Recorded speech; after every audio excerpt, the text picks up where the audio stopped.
ওর কাছে গিয়ে দেখি ওর হাতে মুখে গলায় রক্ত রক্ত লেগে আছে, আর ওর চেহারায় ভয়ঙ্কর হয়ে গেছে। আমি ভয় পেয়ে ওকে জিজ্ঞেস করি, তোর এ অবস্থা কেন?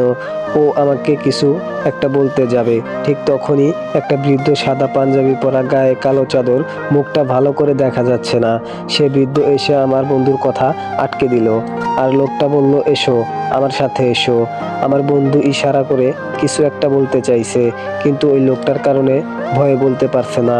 আমিও কিছু বুঝতে না পেরে লোকটার সাথে যাইতে লাগি। কিছু রাস্তা যাওয়ার পর হঠাৎ কবরস্থানের পাশে কিসের সাথে যেন হোঁচট খেয়ে পড়ে গেলাম।